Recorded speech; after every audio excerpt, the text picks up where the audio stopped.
Hello dear, welcome करता हूं सबको जीएनएम फर्स्ट ईयर के। देख सकते हैं definition number 2, video number definition का दूसरा है बिहेवियर साइंस, जिसमें आपको साइकोलॉजी और सोशियोलॉजी के बारे में पढ़ना है। ओके, तो चलिए करते हैं हम लोग शुरू। पहला है, यहाँ पे देख सकते हैं, और जो भी मैं ये सब पढ़ा रहा हूँ ये सब मैं आपको पहले बता चुका हूँ। सब जो है आपको वेबसाइट पर मिल जाएगा। कैसे कहाँ मिलेगा सब मैं पहले भी बता चुका हूँ, बस आपको जाकर वहाँ पे लेना है। ठीक है। संवेग का मतलब क्या होता है? इमोशन। इमोशन का मतलब क्या होता है? फीलिंग। ठीक है ना। संवेग एक जटिल अवस्था है, कॉम्प्लेक्स स्टेट है, जो व्यक्ति की उत्तेजना दशा को दर्शाता है। जो व्यक्ति को क्या कर रहा है? उत्तेजना को दर्शाता है। समझ गए? तो संवेग एक जटिल अवस्था है। अब जटिल अवस्था इसलिए है क्योंकि यह जो है उत्तेजित अवस्था को दर्शाता है। उत्तेजित अवस्था कहने का मतलब है कि व्यक्ति संवेग, फीलिंग जो होता है व्यक्ति का, जो मन का भाव होता है, एक प्रकार से इमोशन को हम लोग भाव भी कहते हैं। समझ गए? संवेग कहिए या इमोशन को फीलिंग कहिए, भाव कहिए, भाव भी कह सकते हैं कि कौन सा व्यक्ति का जो है मन का क्या भाव है, वही उसका संवेग कहलाता है। जैसे कोई व्यक्ति क्रोधित होता है, दुख होता है, ठीक है, अलग अलग दर्द का अनुभव करता है, वह सब एक संवेग ही है। मन का भाव जिस प्रकार से बनेगा वही जो है आपके इमोशन होगा। या तो निगेटिव रूप से बनता है या तो पॉजिटिव रूप से। जो पॉजिटिव बनेगा वह संवेग जो है व्यक्ति को पॉजिटिव वाला होगा, जो निगेटिव बनेगा वह निगेटिव वाला संवेग होगा। तो यही जो है व्यक्ति को जीवन भर चलते रहता है, जिसके अंतर्गत व्यवहार, चेतना, अनुभव, आंगिक क्रियाएं सम्मिलित होता है। समझ गए चीज़ें को? चलिए, दूसरा है मानसिक तंत्र। देखिए, डिफेंस मैकेनिज्म जो है यह एक टेक्निक है जिस टेक्निक के द्वारा व्यक्ति अपनी चिंता और तनाव को कम करने का प्रयास करता है। इसके द्वारा वह अपने द्वंद्व को सुलझाने की कोशिश करता है। देखिए, जब एक व्यक्ति में तनाव आता है, चिंता आता है, तो हर व्यक्ति सोचता है कि इससे कैसे कम किया जाए। तो इसको कम करने के लिए ऐसा उपाय ढूंढता है, मीन्स ऐसा टेक्निक है, उसी तकनीक को हम लोग डिफेंस मैकेनिज्म कहते हैं। ठीक है। इसके द्वारा वह अपने जीवन में चलने वाले द्वंद्व को सुलझाने का प्रयास, कोशिश करता है। बातें को समझ गए? वह अपने कॉन्फ्लिक्ट यानी द्वंद्व को, जो दो तरह के मन में भाव आने लगता है, जिसमें असमंजस की स्थिति बन जाती है, उससे सुलझाने की कोशिश करता है डिफेंस मैकेनिज्म के द्वारा। ठीक है, बातें को समझ गए? यह कोई मशीन नहीं है, यह कोई जो है ऐसा चीज़ नहीं है जिसका प्रयोग किया जाता, बस यह एक तकनीक है। इस तकनीक में बहुत सारे उपाय आते हैं जिसके द्वारा व्यक्ति अपने चिंता, तनाव को कम करने का प्रयास करता है और अपने जीवन में द्वंद्व को सुलझाने की कोशिश करता है। समझ गए? चलिए, अब आता है सामाजिक परिवर्तन। सामाजिक परिवर्तन क्या है? सोशल चेंजेज क्या होता है? देखिए, समाज सामाजिक संबंधों का एक जाल है और सामाजिक संबंधों में होने वाले परिवर्तन को ही सामाजिक परिवर्तन कहते हैं। देखिए, समाज जो है, समाज में बहुत सारे संबंध होते हैं, तो समाज एक सामाजिक संबंधों का जाल है और इसी सामाजिक संबंधों में जो भी परिवर्तन होता है उसको सामाजिक परिवर्तन कहते हैं। समझ गए? देखिए, जैसे समाज जो है आपके एक संबंध के जाल से घिरा हुआ है। समझ गए? अब ये जो सामाजिक संबंध है, इसी सामाजिक संबंध में जो कोई भी चेंज होता है, परिवर्तन होता है, तो वह समाज में भी परिवर्तन लाता है। यानी संबंध जो है, ये संबंध जो है प्रोपोर्शनल टू है किसके? चेंज के। अगर संबंध में चेंज होगा तो समाज में भी चेंज होगा। बातें को समझ रहे हैं ना? सामाजिक संबंध में जहाँ जो है परिवर्तन हुआ, वहाँ सामाजिक परिवर्तन में भी जो है परिवर्तन आ जाता है। इसीलिए समाज जो है एक सामाजिक संबंधों का जाल है और इस जाल में होने वाले परिवर्तन को ही सामाजिक परिवर्तन कहते हैं। ठीक है। जैसे जाल कैसे है, तो समाज में बहुत सारे देखते होइएगा, एक दूसरे से लोग कनेक्ट रहता है, संबंध बना के रखता है, तो कहीं ना कहीं एक दूसरे से चैन ही रहता है। ठीक है ना। चलिए, परिवर्तन का समान अर्थ है किसी क्रिया या वस्तु की पहले की स्थिति में बदलाव आ जाना। देखिए, परिवर्तन का मतलब होता है कि कोई काम अथवा कोई वस्तु, कोई क्रिया अथवा कोई वस्तु पहले की स्थिति में बदलाव आ जाना। पहले कहीं और था, अब कहीं और आ गया। पहले कुछ और था, अब कुछ और हो गया। तो यही तो परिवर्तन होता है, बदलाव ही परिवर्तन है। ठीक है। तो जैसे किसी काम या वस्तु में पहले की स्थिति में बदलाव आ जाना, पहले की जो स्थिति था उसमें बदलाव आ जाना ही परिवर्तन कहलाता है। समझ गए? चलिए, चौथा है एटीट्यूड। एटीट्यूड कहने का मतलब है अभिवृत्ति, या फिर इसको हम लोग दूसरी भाषा में कहें तो एटीट्यूड को हम लोग कह सकते हैं दृष्टिकोण, नज़रिया। समझ गए? एटीट्यूड को हम लोग नज़रिया कह सकते हैं। नज़रिया नहीं कहता है कि किसका क्या नज़रिया है, आप कैसे पता करेंगे? तो यही एक प्रकार का अभिवृत्ति, एक प्रकार का मत होता है, एक प्रकार का अपना नज़रिया होता है। रुचि या उद्देश्य एक लगभग अस्थायी तत्परता का प्रवृत्ति है। अब जो एटीट्यूड होता है यह इंटरेस्ट और पर्पज, यह लगभग जो है अस्थायी प्रवृत्ति की जो है होती है, ठीक है ना, जिसमें एक विशेष प्रकार के अनुभव की आशा एवं उचित प्रक्रिया की तैयारी निहित होती है। अब जब व्यक्ति के अंदर देखते होइएगा कि व्यक्ति एक अपने नज़रिया से देखता है, तो सबका एक अपना अपना नज़रिया होता है, ठीक है, जिसमें उसको जो है एक अलग प्रकार का अनुभव होता है, ठीक है ना। नज़रिया यानी दृष्टिकोण कहने का मतलब ही होता है कि आप किस पर्पज, किस अनुभव से किसी को आप देख रहे हैं, किस नज़रिए से देख रहे हैं, तो उसमें जो है व्यक्ति को उस अनुभव में एक आशा बनने लगता है, एक उचित प्रक्रिया निहित होती है एटीट्यूड में, ठीक है। अभिवृत्ति एक मानसिक तत्परता, संगठन और विन्यास है। अभिवृत्ति एटीट्यूड जो है आपका, वह एक मानसिक तत्परता है, ठीक है, संगठन के तौर पर और विन्यास स्ट्रक्चर के तौर पर जो है काम करता है, जिसमें आपका प्रेरणात्मक, भावनात्मक, विचारात्मक प्रक्रिया शामिल होता है। अभिवृत्ति नज़रिया हमारा प्रेरणात्मक, भावनात्मक और विचारात्मक, ठीक है। आप किसी को देखकर किससे भावुक भी हो जाते हैं, ठीक है, किसी को देखकर आपके मन में एक विचार आने लगता है। अब और जो है आपको किसी चीज़ को देखकर आपके अंदर प्रेरणा भी जागृत होते रहता है। तो ये सब कैसे होता है? आपके नज़रिया के द्वारा ही तो होता है। आपका जो है देखने की जो मतलब एक तरीका है, उसके द्वारा तो ही ये सारी चीज़ें होता है, जहाँ से आपको प्रेरणा भी मिल सकता है। आप भावनात्मक भी हो सकते हैं और आप जो है विचारात्मक भी हो सकते हैं। समझ गए? अब यहाँ पे है, यही है जिसके कारण व्यक्ति के चारों ओर की जो वस्तुएं होती है, और वस्तुएं और व्यक्ति अथवा समूहों की ओर उसकी सकारात्मक, नकारात्मक प्रक्रिया निर्देशित होती है। अब इससे होता यह है कि व्यक्ति के चारों ओर जो वस्तु होता है, जो व्यक्ति होता है, या फिर उसके आसपास कोई भी समूह है, उसकी प्रति व्यक्ति सकारात्मक, नकारात्मक जो है चीज़ें प्रदर्शित करता है, ठीक है। तो एटीट्यूड एक प्रकार से नज़रिया कह सकते हैं कि आपका नज़रिया जो है किसके प्रति कैसा है, ठीक है। आप नज़रिया जो है व्यक्ति का जो है एक मानसिक तत्परता है, मीन्स अभिवृत्ति एक मानसिक तत्परता है, संगठन है, विन्यास है, जिसमें व्यक्ति को प्रेरणा मिलता है, भावनात्मक और विचारात्मक प्रक्रिया भी शामिल होती है, ठीक है। व्यक्ति के चारों ओर वस्तु, व्यक्ति, समूह, उसकी सकारात्मक और नकारात्मक प्रक्रिया निर्देशित होती है एटीट्यूड में, ठीक है। अब आता है आदत। हैबिट क्या है? देखिए, आदत किसी क्रिया को लगभग एक ही प्रकार से कई बार दोहराए जाने का परिणाम है। देखिए, आदत का मतलब क्या होता है? हैबिट, कि किसी काम को आप बार बार करते हैं, रिपीटेड में करते हैं, तो वही एक आदत जो है बन जाती है। समझ गए?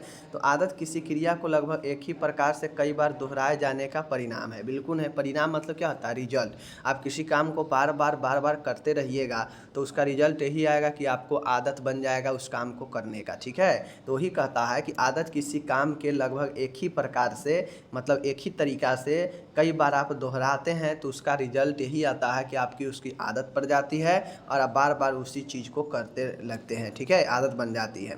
यह काम बिना किसी सचेत, बिना विचार के आसानी से संपन्न होता है। अब जो आदत वाला, जो आपके अंदर जो बार बार होता है चीज़ें आदत वाला, तो यह काम जो आदत वाला होता है यह बिना किसी सचेत विचार के आसानी से संपन्न हो जाता है। मतलब बिना सोचे विचारे भी आदत जो भी चीज़ में लगी हुई है वो आसानी से हो जाती है। बिल्कुल। आदत शब्द की उत्पत्ति लैटिन भाषा के शब्द हैबिटस से हुई है, जिसका अर्थ है किसी चीज़ को प्राप्त करना, ठीक है।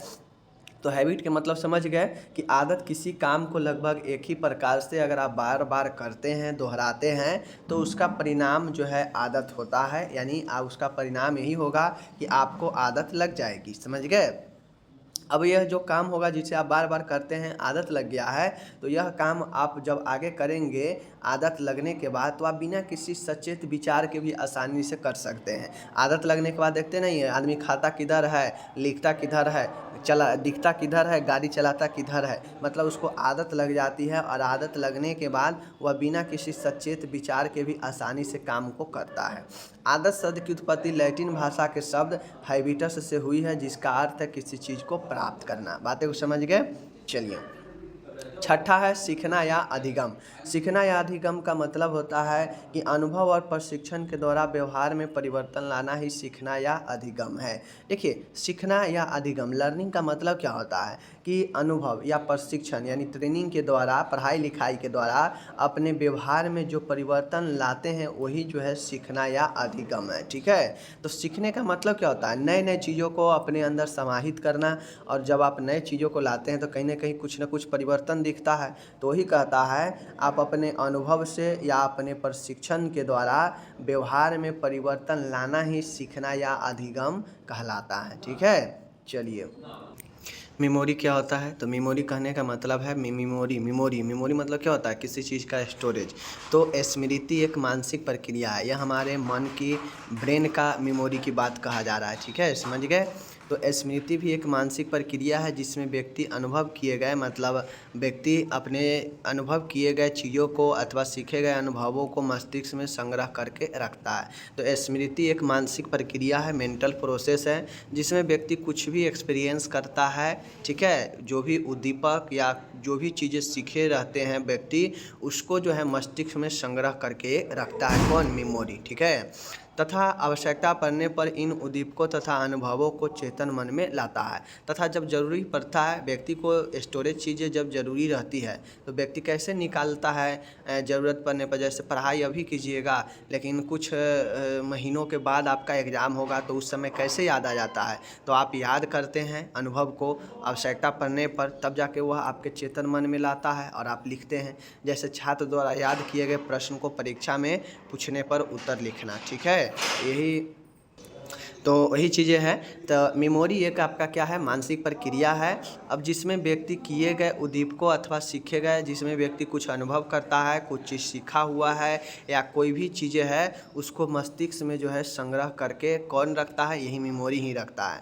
तथा आवश्यकता जब भी पड़ता है तो इन उद्दीपकों का या सीखे अनुभवों का अपने चेतन मन में लाता है। समझ गए। अब ये मेमोरी एक प्रकार का स्टोरेज है। अब चूँकि ये वाला मेमोरी नहीं कि जो हम मोबाइल वगैरह चिप वगैरह लगाते हैं, ये मन का मेमोरी है। अब ये मन का मेमोरी है, मन में भी तो कहीं ना कहीं मेमोरी होगा ना, तभी तो हम कभी कोई चीज़ देखते हैं या कभी कोई चीज़ जो है सुनते हैं या पढ़ते हैं, लेकिन बहुत दिनों के बाद तक मन में रहता है, स्टोरेज याद रहता है, ज़रूरी पड़ने पर वह वापस आता है हमें जब भी ज़रूरी पड़ता है। तो ही कहता है मेमोरी एक मेंटल प्रोसेस है जिसमें व्यक्ति अपने अनुभव, अपने उद्दीपक, सीखे गए चीज़ों को मस्तिष्क में संग्रह करके रखता है, और जब भी ज़रूरत पड़े तो इन उद्दीपकों का, उन अनुभवों का चेतन मन में लाता है। जैसे छात्र द्वारा याद किए गए प्रश्न परीक्षा में पूछने पर उत्तर लिखना। ठीक है, उद्दीपक कहने का मतलब, उद्दीपक कोई भी चीज़ हो सकता है जो आपको अपने ओर अट्रैक्ट करे, अपने ओर खींचे। अब उद्दीपक के जगह पर हो सकता है कोई वस्तु हो, कोई पेड़ हो, कोई आदमी हो, कोई सामान हो। ठीक है, कुछ भी उद्दीपक में हो सकता है। तो उद्दीपक कहने का मतलब है कि वह आपको अपने ओर खींचेगा, अट्रैक्ट करेगा। समझ गए। तो यही जो है आपका मेमोरी हो गया। आठवां है विस्मरण या भूलना, फॉरगेटिंग। फॉरगेटिंग का मतलब होता है कि पूर्व में सीखी गई व अनुभव की गई किसी वस्तु को, वस्तु का विस्मरण या भूलना वह अस्थायी या अस्थायी हानि है जिसके कारण पुनः स्मरण, पहचान या कार्य करने की योग्यता समाप्त हो जाती है। ठीक है, देखिए विस्मरण या भूलना क्या है। मान के पहले आप कोई चीज़ सीखे हुए हैं, पढ़े हुए हैं, ठीक है, और आप जो है साल भर के बाद उसे याद करना चाहते हैं, साल भर के बाद जो है उसका उपयोग करना चाहते हैं, लेकिन वह किसी न किसी कारण से आपके माइंड से उड़ चुका है। आप याद कर रहे हैं, पुनः स्मरण कर रहे हैं, लेकिन फिर से माइंड में नहीं आ रहा है। ठीक है, आप उससे जो है पहचान रहे हैं लेकिन भूल रहे हैं। ठीक है, तो इन सब से जो है व्यक्ति को योग्यता ये समाप्त हो जाती है, पहचानने की, पुनः स्मरण यानी पुनः याद करने की, कार्य करने की योग्यता समाप्त हो जाती है, और वही जो है विस्मरण या भूलना कहलाता है। बातें को समझ गए। जाहिर सी बातें हैं, हम पहले कोई चीज़ पढ़े हैं या किसी को देखे हैं या फिर कुछ भी चीज़ें हो सकता है जो कुछ दिनों तक याद रहा, लेकिन अब जाके हम याद कर रहे हैं तो वो न हमें माइंड में आ रहा है, न हम उसको पहचान पा रहे हैं, और न ही हमें जो है उसके बारे में पुनः स्मरण हो रहा है, मतलब फिर से दिमाग में आ रहा है। तो इन सभी चीज़ों से जो है कार्य करने की योग्यता समाप्त हो जाती है और वही भूलना होता है। ठीक है, तो पूर्व में कोई भी चीज़ें सीखी गई हो, अनुभव की गई हो और उसका विस्मरण या भूलना एक अस्थायी या अस्थायी हानि हो सकता है, जिसके कारण पुनः स्मरण, पहचान या कार्य करने की योग्यता समाप्त हो जाती है। ठीक है, नौवां है थिंकिंग। थिंकिंग मतलब होता है चिंतन। चिंतन एक विचार करने की वह मानसिक प्रक्रिया है। देखिए, थिंकिंग भी एक आपका मेंटल प्रोसेस ही है, जो आपके मन में विचार करने की प्रक्रिया है। थिंकिंग एक क्या है? विचार करने की प्रक्रिया है, जो किसी समस्या के साथ आरंभ होती है और उसके अंत तक चलती रहती है और समस्या समाधान होते ही समाप्त हो जाती है। जैसे आपके सामने कोई मैं बता दूं, चिंतन। चिंतन क्या है? देखिए, चिंतन भी एक मानसिक प्रक्रिया ही है। यह किसका प्रक्रिया है? तो यह विचार करने की प्रक्रिया है। चिंतन से व्यक्ति का मन में विचार होने लगता है। ठीक है, विचार उत्पन्न होने लगता है। अब ये विचार कब उत्पन्न होता है? तो विचार या समस्या के साथ, जैसे ही आपके जीवन में कोई समस्या आएगा तो उसके साथ आपका विचार भी, थिंकिंग भी मन में होने लगता है तरह तरह के उससे रिलेटेड। और जैसे ही यह समस्या ख़त्म हो जाती है, समाधान हो जाती है समस्या का, या समस्या समाप्त हो जाती है, तो आपका सोचना भी बंद हो जाता है, चिंतन करना भी उसके लिए जो है बंद हो जाता है। तो यही हमारा थिंकिंग यानी चिंतन होता है। चिंतन क्या है? एक मानसिक प्रक्रिया है। ठीक है, जो विचार की मानसिक प्रक्रिया है, जो किसी समस्या के साथ जीवन में शुरू होती है और समस्या समाधान होते ही यह जो है समाप्त हो जाती है। तो यही अपन थिंकिंग होता है। जाहिर सी बात है, आप खुद सोचिए, आप किसी चीज़ के बारे में कब सोचने लगते हैं ज़्यादा? जब आपके सामने समस्या आ जाता है। नहीं समस्या रहता है तो किसी चीज़ के बारे में कोई आदमी कुछ सोचता भी नहीं है। ओके, 10वां नंबर है रीजनिंग, तर्क। तर्क का मतलब होता है कि निष्कर्ष या निर्णय लेने के लिए किसी चीज़ के बारे में तार्किक तरीके से सोचने की प्रक्रिया ही रीजनिंग कहलाती है। अब देखिए, होता क्या है, आपको कोई निर्णय लेना है, ठीक है, कोई निष्कर्ष निकालना है और आप उसके बारे में जो है तार्किक रूप से सोचते हैं, मतलब लॉजिकल सोचते हैं, और वही प्रक्रिया जो है आपको रीजनिंग कहलाता है। रीजनिंग से आप समस्या समाधान भी निकालते हैं। ठीक है, रीजनिंग से जो है आप अपने समस्याओं को सुलझाने का प्रयास करते हैं। ठीक है, अपने तार्किक रूप से चीज़ों को बढ़िया तरीके से परिणाम निकालते हैं रीजनिंग के द्वारा। तो रीजनिंग एक निष्कर्ष और निर्णय लेने की, किसी चीज़ के बारे में तार्किक तरीके से सोचने की प्रक्रिया है, जो रीजनिंग कहलाती है। रीजनिंग नॉर्मल सी बात है कि यह तार्किक लॉजिकल तरीके से चीज़ों को सोचा जाता है और उससे जो है व्यक्ति अपना निष्कर्ष व निर्णय निकालता है, और वही जो है रीजनिंग कहलाता है। समझ गए? तर्क कहलाता है। 11 है समस्या समाधान, प्रॉब्लम सॉल्विंग। प्रॉब्लम सॉल्विंग का मतलब क्या होता है? समस्या का समाधान। समस्या समाधान का अर्थ है बाधाओं को दूर करना तथा लक्ष्य की ओर पहुंचने के लिए चिंतन प्रक्रियाओं का उपयोग करना। अब जो आप ऊपर में थिंकिंग देखे हैं, चिंतन में देखे हैं कि यह समस्या के साथ शुरू होता है, समस्या समाप्त होने के साथ में ही चिंतन समाप्त हो जाता है। तो समस्या समाधान भी जो है चिंतन के द्वारा ही जो है किया जाता है। ठीक है, समस्या जब से ही आपके सामने समस्या आता है तो आप सोचने लगते हैं उसका उपाय के बारे में कि कैसे क्या करना है, कैसे इसका क्या उपाय होगा। तो समस्या समाधान चिंतन का ही एक जो है प्रक्रियाओं का उपयोग करता है, मतलब चिंतन के द्वारा ही समस्या का समाधान किया जाता है और व्यक्ति अपने बाधाओं को दूर करके अपने लक्ष्य की ओर पहुंचता है, उसके लिए चिंतन का प्रयोग करता है। तो समस्या समाधान का सीधा सीधा अर्थ है बाधाओं को दूर करना और लक्ष्य की ओर पहुंचना। किसके जरिए? चिंतन प्रक्रिया यानी थिंकिंग के जरिए। ठीक है, नेक्स्ट है समस्या समाधान चिंतन का ही अलग रूप है। मैंने अभी बताया कि समस्या समाधान थिंकिंग का ही एक अलग रूप है, क्योंकि वहाँ भी समस्या के साथ चीज़ें शुरू होती है और समस्या समाधान होते ही चिंतन समाप्त हो जाता है।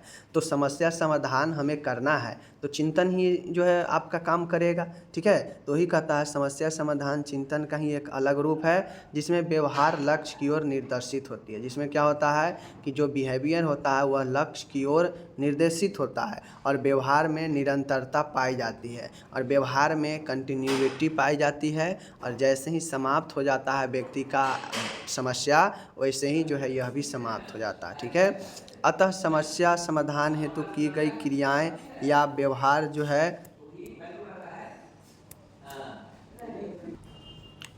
तो ये चीज़ें हैं। समस्या समाधान चिंतन का ही एक अलग रूप है, जिसमें व्यवहार लक्ष्य की ओर, मतलब व्यवहार जो है व्यक्ति के लक्ष्य की ओर निर्देशित होता है, ठीक है, उसके प्रति चिंतन होता है, ठीक है, और व्यवहार में निरंतरता पाई जाती है। अंत में समस्या समाधान हेतु की गई क्रिया या व्यवहार लक्ष्य प्राप्ति के बाद समाप्त हो जाती है। मतलब व्यक्ति का जो लक्ष्य है वो निर्देशित होता है कहाँ, कि हमें इस समस्या को समाधान करना है। जैसे ही वह जो है समस्या को समाधान की ओर जाता है, लक्ष्य समस्या समाधान प्राप्ति हो जाता है, समाप्त हो जाता है, वैसे ही जो है चिंतन की प्रक्रियाएं भी समाप्त हो जाती है और आपको समस्या का समाधान हो जाता है, ठीक है। तो समस्या समाधान चिंतन का ही एक अलग रूप है, जिसमें व्यवहार जो है लक्ष्य की ओर निर्देशित होता है, और जैसे ही समस्या के प्रति व्यक्ति को समाधान मिल जाता है, वैसे ही जो है लक्ष्य समाप्त हो जाती है और चिंतन प्रक्रियाएं भी समाप्त हो जाती है, ठीक है। तो ये चीज़ें हो गया, मैंने आपको बता दिया। हिंदी इंग्लिश दोनों में नोट्स आपको मिल जाएंगे, आप डाउनलोड कर सकते हैं वेबसाइट से, और डाउनलोड नहीं होगा वहाँ जाकर आप हिंदी इंग्लिश में पढ़ सकते हैं, नोट्स बना सकते हैं कभी भी कहीं भी। ओके,